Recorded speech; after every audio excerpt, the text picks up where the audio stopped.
I ruined my sister's life because of jealousy. I didn't plan it. I didn't want to hurt her, but I let my anger take control. And by the time I realized what I had done, she was lying in the middle of the road and everything changed. Let me take you back to where it all started. My name is Adaora. I'm the second of 4 children, 16 years old. Our house was never quiet. Mom's voice always echoed from the kitchen. Adaora, Ifunaya, Chike, Chinedu, who left the pot on fire? Plates crashing, the generator groaning in the backyard, someone always climbing the stairs or pounding yam downstairs, laughter, arguments, footsteps everywhere. But in all that noise, Ifunaya's silence always stood out. She's the third born, just 14. Quiet, reserved, but somehow perfect. She wasn't the loudest, but everybody noticed her. Straight A's, smooth brown skin that always looked fresh. She smelled like she just had her bath. Shea butter and rose water kind of smell. She never shouted, never argued, never broke rules. Everybody loved Ifunaya. My parents, they praised her like she was a prize, always calling her their favorite, buying her anything she asked for because she does well in school. The teachers said she was a model student. Neighbors would say, "This one will go abroad one day." Even when she wasn't at home, people would ask, "Where's that quiet one, the brilliant one?" And me? I wasn't failing. I wasn't misbehaving, but I was just there. Not bad, not amazing, just invisible. I joined drama club in school, finally found something I liked. For the first time, I was leading a group. I was proud of myself. Then Ifunanya joined. She only auditioned once and she got the lead role. I wanted to ask her, why must you join every club I'm in? But I swallowed it. Told myself, she's your sister, let it go. But it hurt. Because after she came in, I lost my position. She performed better and they gave everything to her. And then there was Ninkim, my new friend. We became close. I thought I finally had someone who saw me. But just 3 weeks later, I saw her helping Ifunanya carry out school duty. The same Ninkim who always had one excuse or the other whenever I asked her for help. I just stood there, shocked. She never once helped me, not even small things. It wasn't like Ifunanya was trying to hurt me.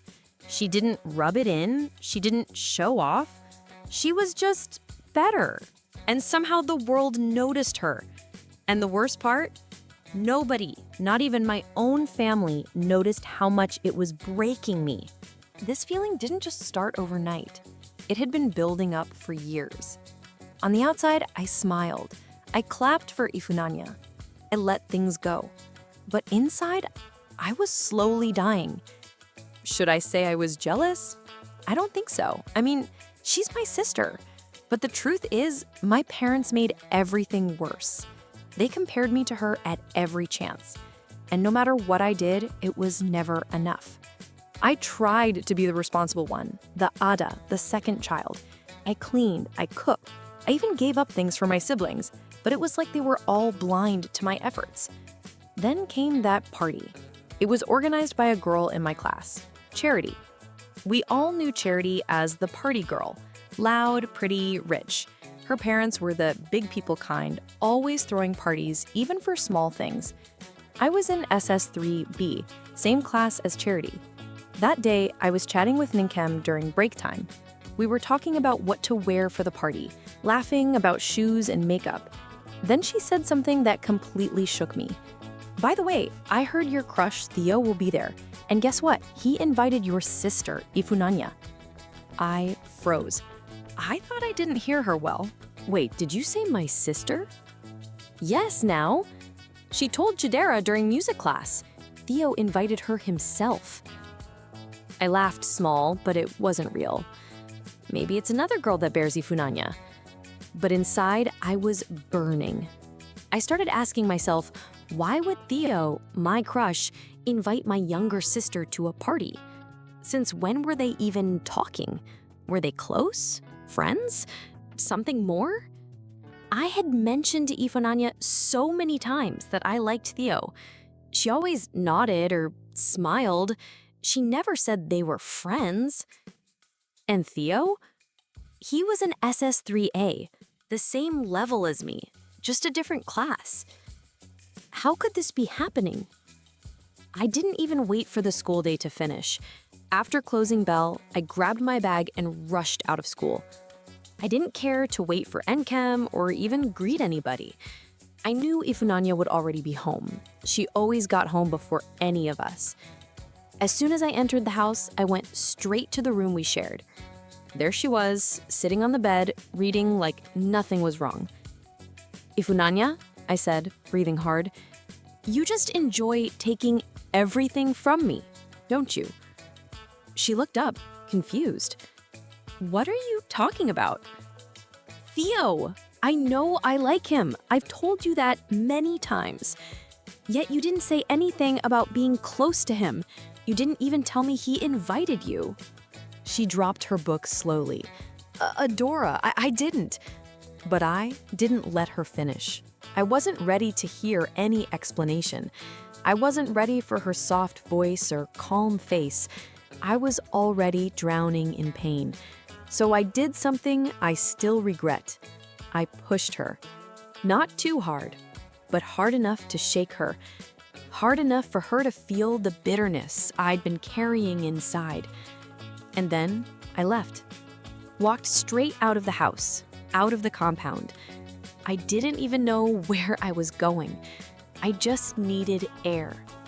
I needed to breathe, to escape the voice in my head screaming, "You're always second, always forgotten." I kept walking fast, angry, humiliated, betrayed. I didn't even know where I was going. I just wanted to get away from the house, from Ifunanya, from myself. My chest was tight, my eyes were hot, and my head, loud. So loud I couldn't hear anything else. Not the rain dripping from the trees, not my name being called from behind. Until I finally did. "Adaora! Adaora, wait!" It was her voice. I turned and everything moved in slow motion. Headlights, screeching tires. Ifunanya, a car. She was running toward me, not to fight, but to pull me back. She saw the car before I did. She was trying to save me, and then, bam.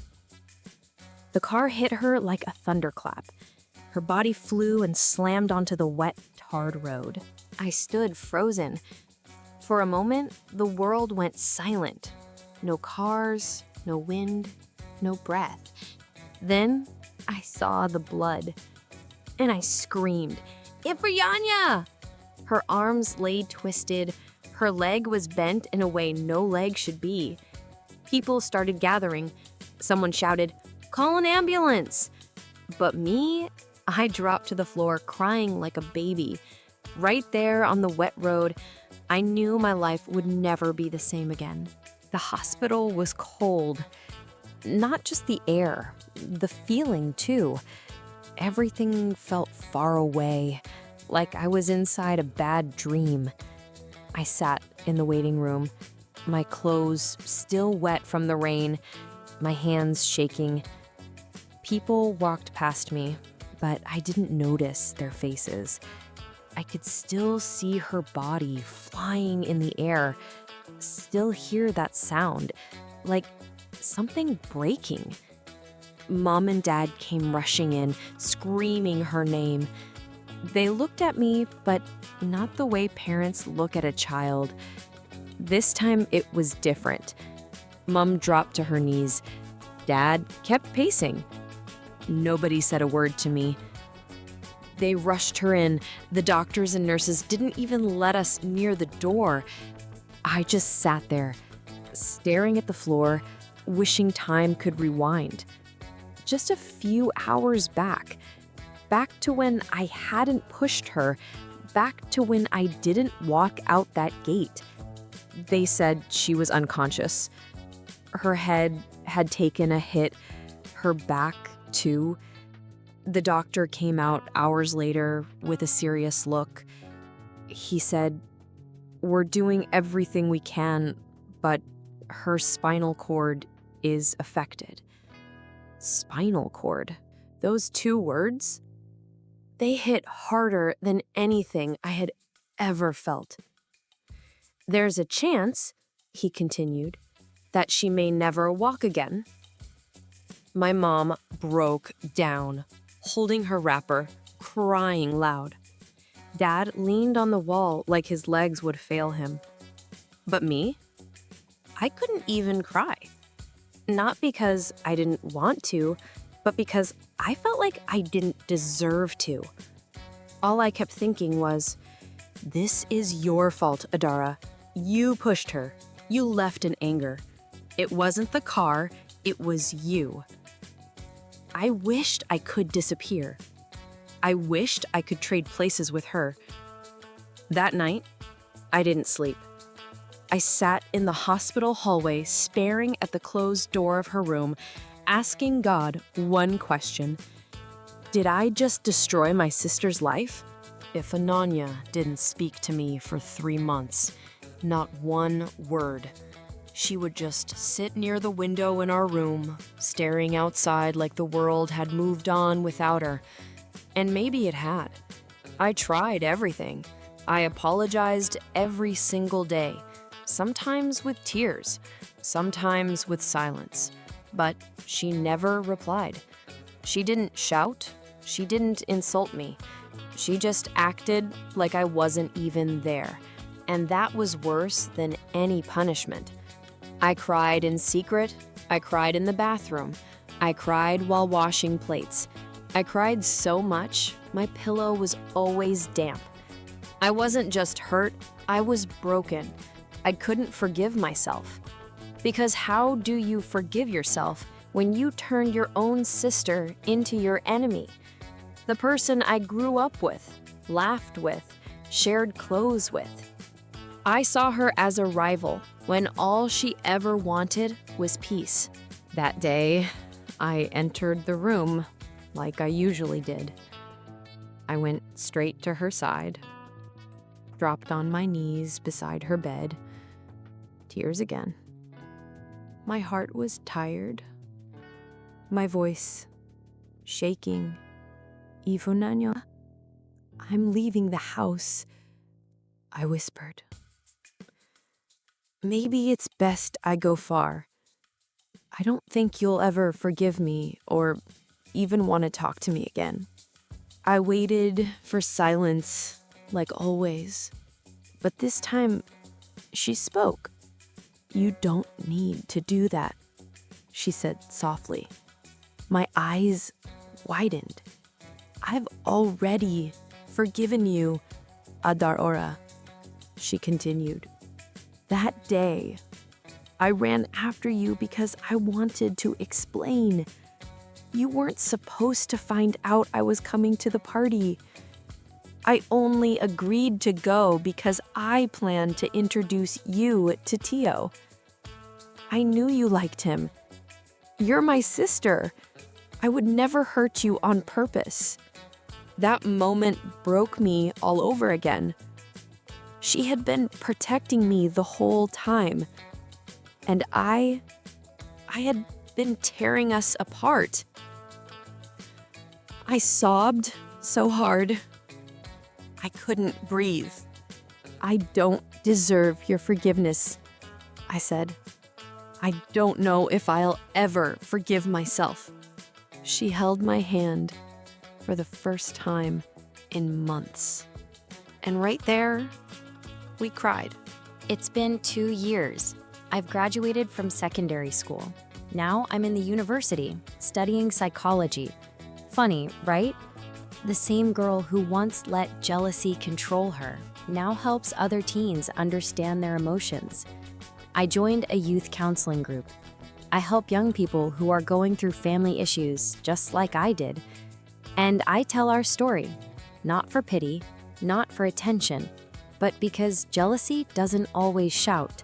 Sometimes it whispers, quietly. It builds, it waits. Then one day it explodes and hurts someone you love.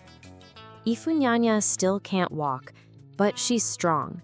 She's now in SS3. Despite everything, she passed all her WIAC papers, and the school, they gave her a full scholarship. She even got invited to speak at an education conference. She's doing well, not just physically, but emotionally too.